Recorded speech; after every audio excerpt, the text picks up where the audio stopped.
It's the network.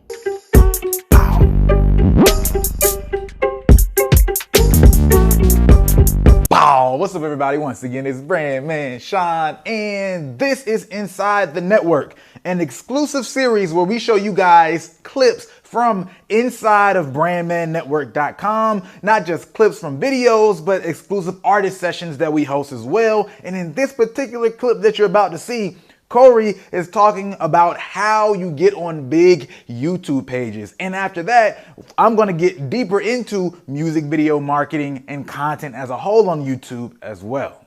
It's the network.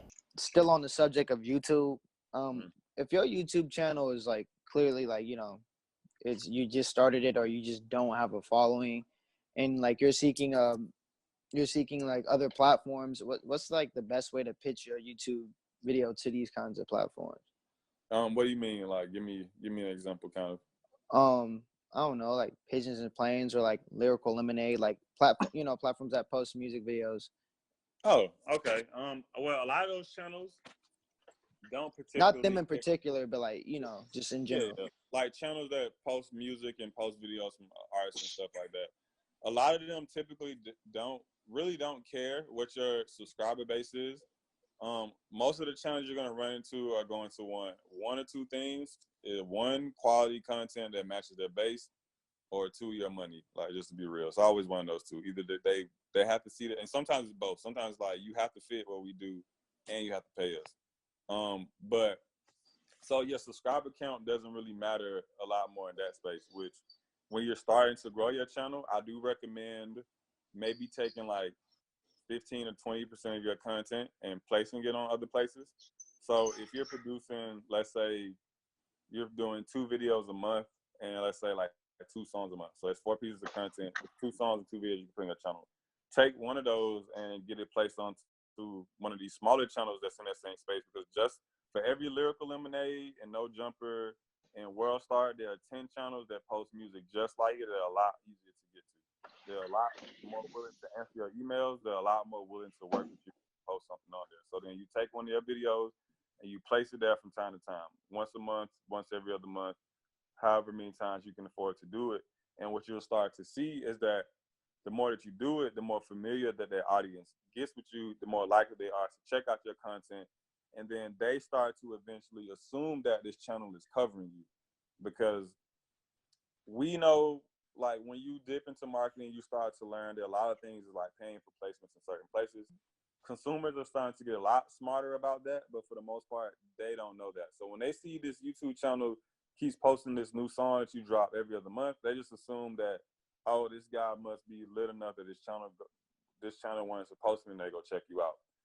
But yeah, most of them don't mind what your subscriber count is at the beginning, because they want up and coming artists to post on their channels.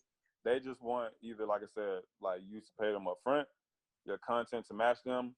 Some will ask you to let them monetize the video. Like some channels will ask you to give up your monetization rights, which sometimes is worth it, sometimes it's not worth it.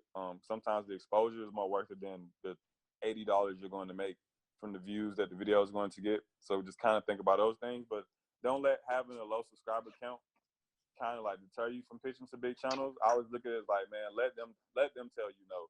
Like if they don't want to do it, they will let you know they don't want to do it. But don't think that you can't do it just because you only have 100 subscribers or 300 subscribers, something like that, because their base is a lot more important in that situation anyway. It's about how many subscribers do they have. It's the network. All right, so now Corey had a lot of great insights when it comes to getting on bigger YouTube channels, and I can tell you that stuff was spot on. But here's some additional things that you can keep in mind, especially when we're talking about marketing your music videos, because we know the music video is the best way to really interpret, your music, your brand, and any other form of lifestyle and expression for your art, all at the same time, right? It's the only medium that allows you to do all of those things as an artist. And getting connected with one of these guys, because Corey mentioned it doesn't have to be these big video channels. It could also be some of these smaller ones that are easy to reach out to. But a big advantage of that is when you do that, as they grow, right, they will still be having a relationship with you. You've already been in contact with them and they're more likely to continue to open your emails.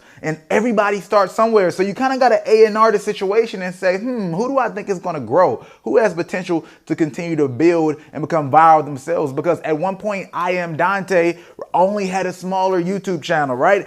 Zeus had a smaller YouTube channel. Lyrical Lemonade was a smaller YouTube channel at one point. All of these channels were smaller, right? And you have to get connected with them earlier on. That way you can maintain a relationship and still get those emails actually open. Because I can tell you for a fact, I know people and myself, right, who have connected early on with certain channels and people, and now no one else will get their email opened by them. They don't even check their emails, barely at least. And I can still get in contact with them, or people I know can get in contact with other channels just from getting connected earlier. So that's a huge, huge, huge thing. Please keep that in mind. Is investing long term, but these relationships are everything. Now, number two, when it comes to these channels, there's two types of channels that you can really think about. Okay, all of them kind of want quality to some extent, right? You don't want to just be posting a lot of trash because they just aren't going to get the views.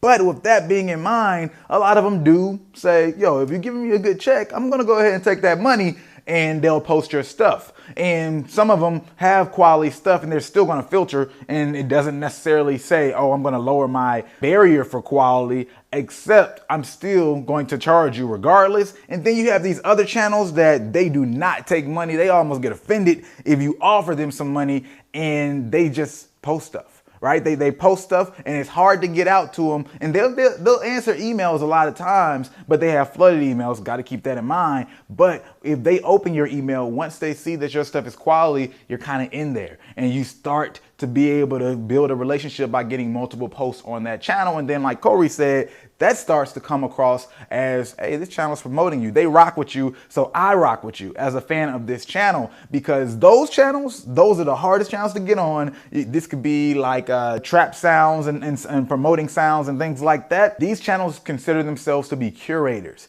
like true curators. So that's a completely different business model, and it's more about the brand versus just how some of these other channels are. Hey, I'm trying to finesse and get a check and just trying to build a big following just to build one. Now, here's another tip. A huge thing that people do not realize is just because you post your video on one channel does not mean that you can't post it on your own channel. You can do it in either order. Some people might be pickier where they're like, yo, we want the exclusive. We want you to post there first, but they're not going to prevent you from posting on your channel later. Like I don't really see that. This isn't being with a record label or one of these other distribution companies where people are looking for any type of exclusivity. You can post on multiple channels. So you get that level of promotion on that channel, and then you can still get another level of promotion by getting it posted on another channel. I've seen it and it worked for multiple people. It's definitely worked because you still got that audience and that fan base. Keep that in mind. It's something that you can do. Don't get too concerned and caught up thinking like, no, now that I put this video out on this channel, that's it.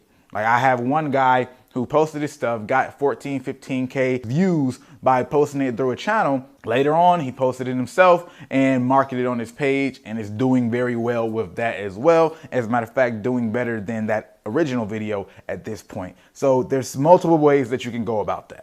Now, another thing, be mindful of how much you're posting on one particular channel, and you want to build up some brand there, but then also watch and determine if you might have hit a ceiling on that channel. Hey, I've milked this for all I can, and maybe it's time to move on to another channel. Don't try to spray and pray and do 5 different channels at once. Try to say, hey, I'm going to hit this channel, milk this a little bit, and maybe now I'm going to milk these 2 channels at once, and then I'm going to move on from them completely and go into another category. That's a strategy to consider, because you don't want to just get dry if that channel stops really growing itself. So always keep in mind, don't just make one decision and stick with it forever. You have to continue to read and see what happens as things continue to play out. And that's it for this episode. Once again, this is Inside the Network, where we show you exclusive clips and artist sessions from inside brandmannetwork.com. And of course, obviously, we've been talking about moving in your videos on YouTube and getting on big channels, but we also have a great YouTube marketing course within Brandman Network. I can show you, just pop up a testimonial on the screen somewhere. I'll put it while I talk, but just overall, remember that this space,